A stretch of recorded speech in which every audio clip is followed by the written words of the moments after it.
Around the World in 80 Days by Jules Verne, book review. So I'm going to start off by briefly talking about my history with Jules Verne.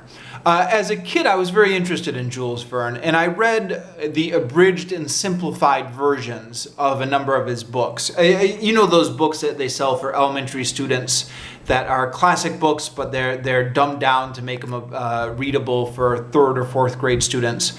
We had a whole bunch of those at our house, and I read the simplified version of 20,000 Leagues Under the Sea, and this book, Around the World in 80 Days, and Journey to the Center of the Earth, and I found them all quite fascinating. I was a science fiction fan as a kid, and was really interested in them. Was interested in the movie versions of Jules Verne's work. Again, the Disney version of 2,000 Leagues Under the Sea was a big part of my childhood. And then around 5th grade, I decided to try out the actual Jules Verne himself. Well, not the actual one because I can't read French, but the adult version, the translated version of his books, the authentic translated version. And I took, one summer I remember taking 2,000 Leagues Under the Sea with me to camp when I was in 5th grade. And it was the only book I had with me because I just took one book with me to camp.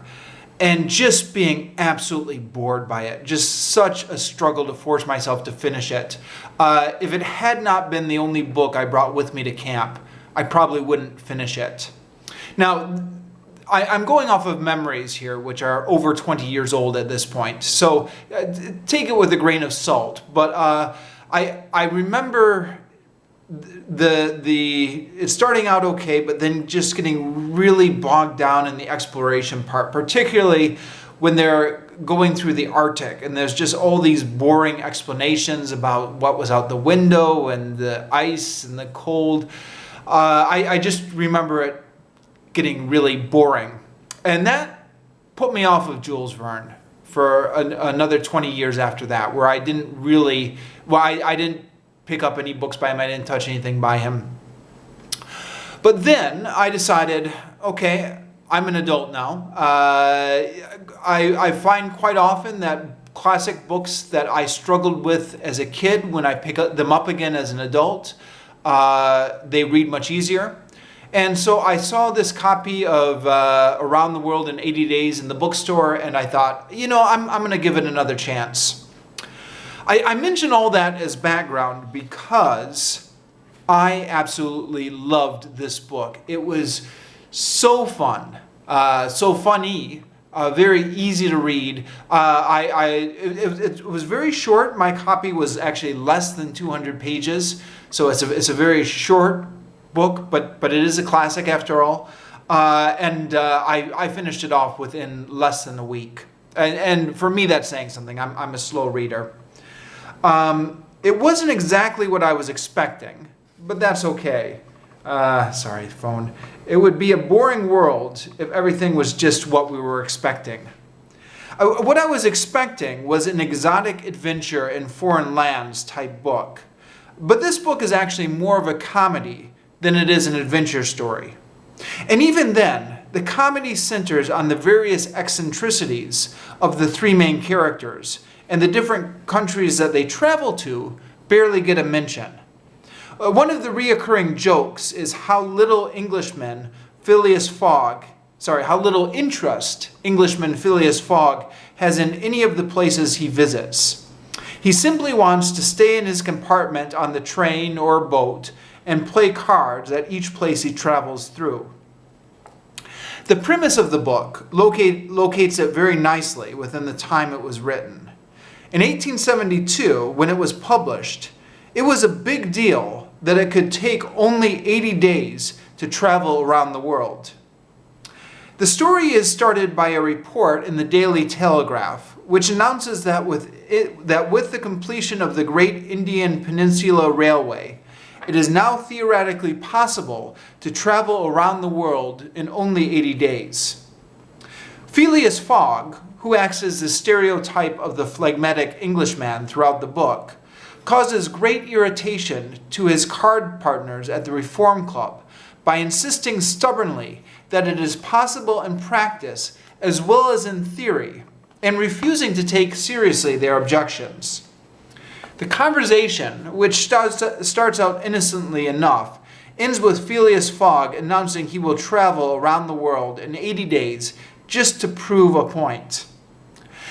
In fact, the passage in which this takes place, in which the conversation just kind of gradually escalates, in which Phileas Fogg the whole time just calmly refuses to take any objections seriously, I think is one of the better passages of this book, and actually maybe goes a fair way to illustrate the type of humor in this book. So I'm going to quote from this part at length.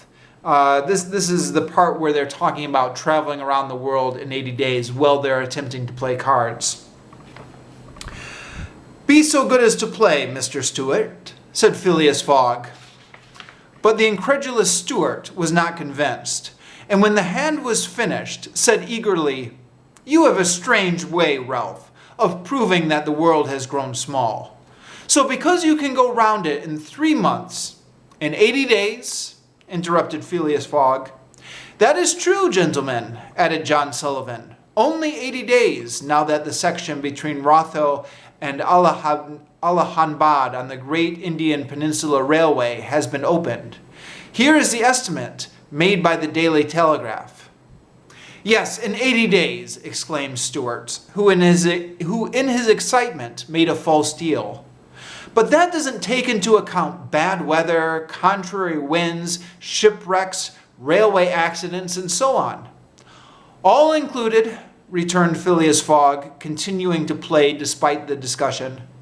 But suppose the Hindus or the Indians pull up the rails," replied Stewart. "Suppose they stop the trains, pillage the luggage vans, and scalp the passengers." "All included," calmly retorted Fogg, adding as he threw down the cards, "2 trumps." Stewart, whose turn it was to deal, gathered them up and went on.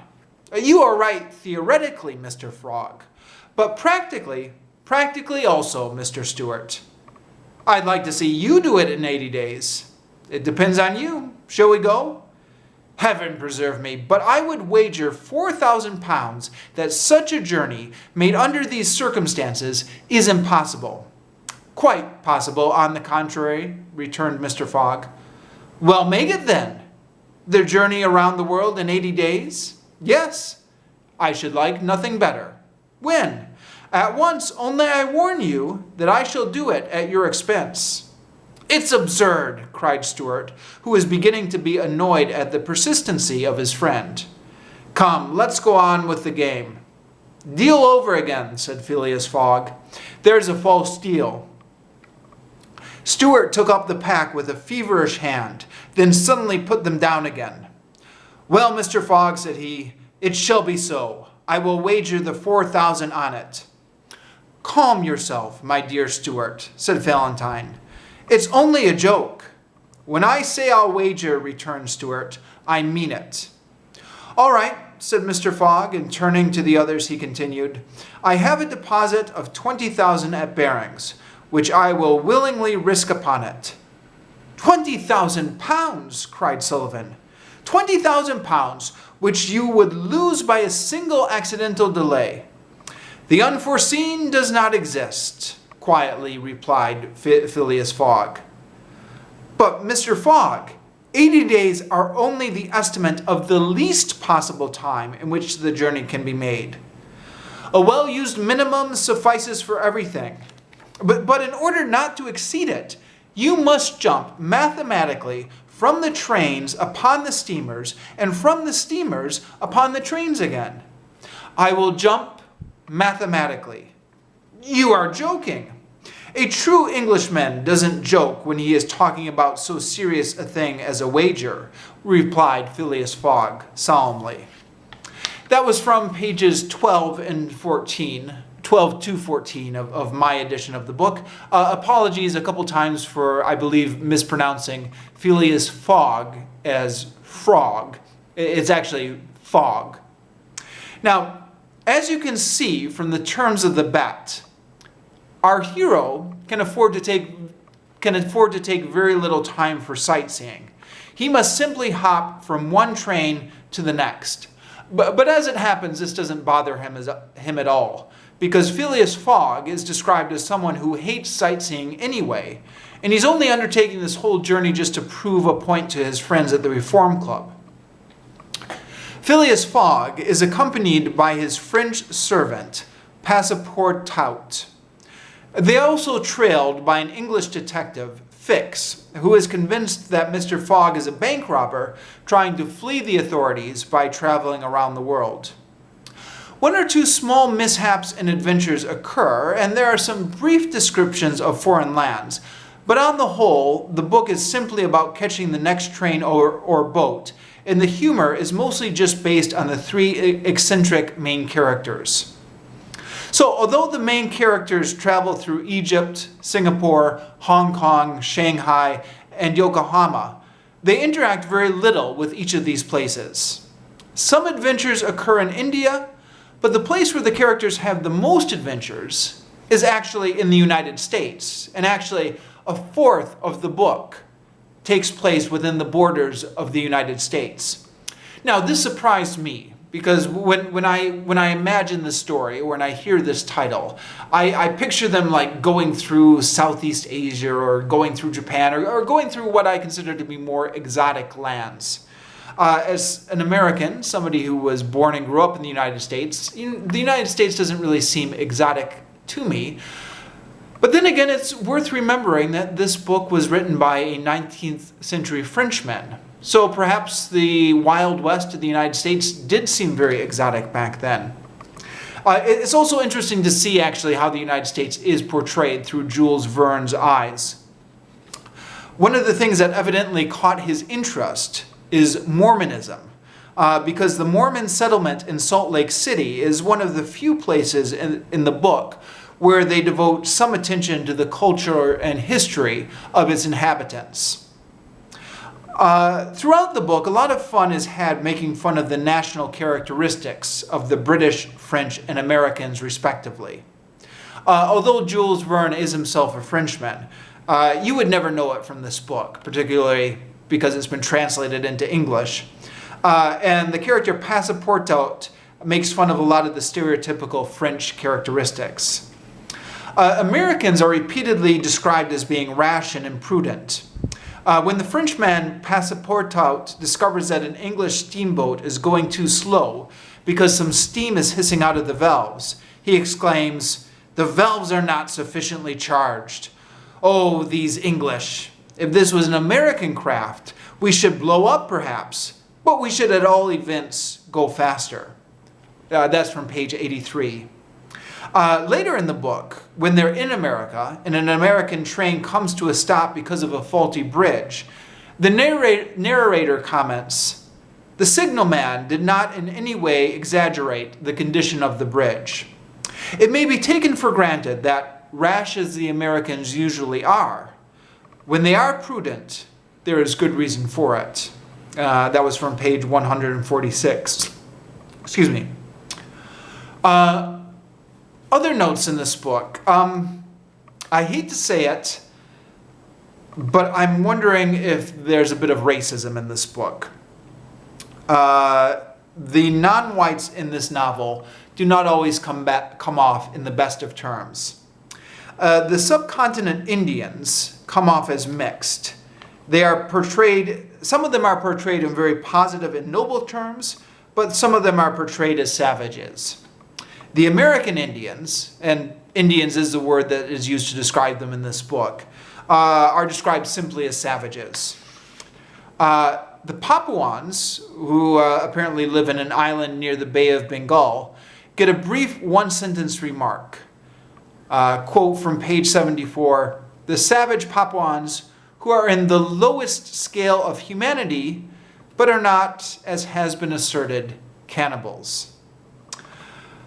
On the other hand, this is a book in which the whole book is making fun of national stereotypes, including making fun of the French, the English, and the Americans. So, does Jules Verne get some slack then for his stereotype of other nationalities? I don't know. I pass the question on to you. I don't know what to do with it. Moving on to another comment, it was interesting to me to read this book as a timepiece from 1872. There are a few things that caught my eye. One of the main plot points of the book is that the English detective Fix is trying to arrest Phileas Fogg, who is also an English citizen. And because they're both English citizens, the arrest has to be made on British soil. But what's interesting about 1872 is just exactly how far British soil extends. They travel through India, Singapore, and Hong Kong, and they are technically on British soil the whole time. Only once do they sail from Hong Kong does Fix lose his opportunity to make an arrest on British soil. Interesting to think how much different this book would be if it was written nowadays.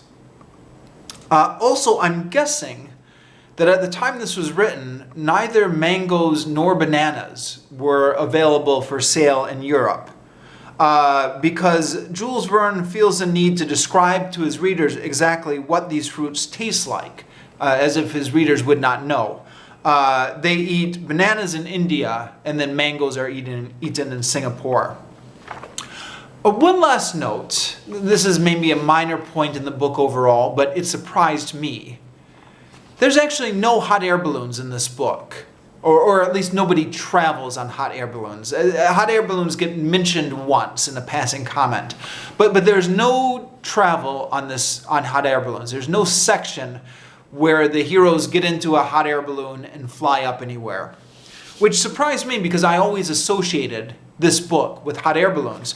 And in fact, the book I was reading, I don't have that with me anymore, but the book I was reading, which was by Bantam Classics, the cover of the book had a picture of the hot air balloon on it. So naturally, I was just waiting for the hot air balloon section to come eventually, and then I got all the way through the book, and I was like, where was the hot air balloon?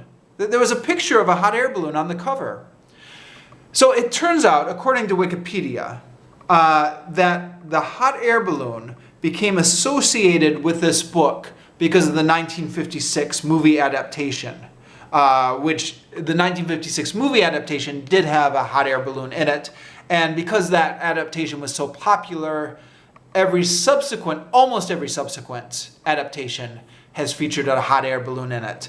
But it was never actually in the book, except it gets mentioned in passing on chapter 32.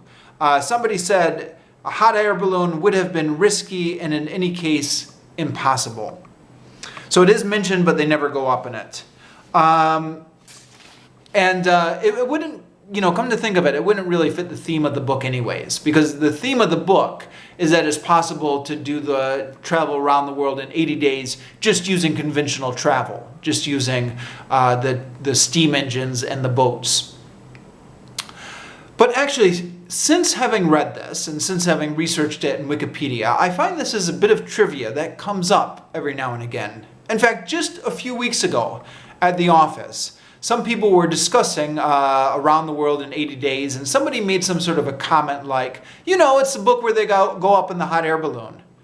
And I live for these types of moments where I can show off some sort of obscure trivia that I've picked up somewhere along the way. I shouted from across the staff room, "No, there's no hot air balloon in the book. It's only in the movie." And they said, "Oh, okay." And then they went back to their conversation. So, interesting little bit of trivia. Feel free to bring that up the next time you hear somebody talking about this book. But yeah, I really enjoyed this book and would completely recommend it. It's just such a fun and easy read.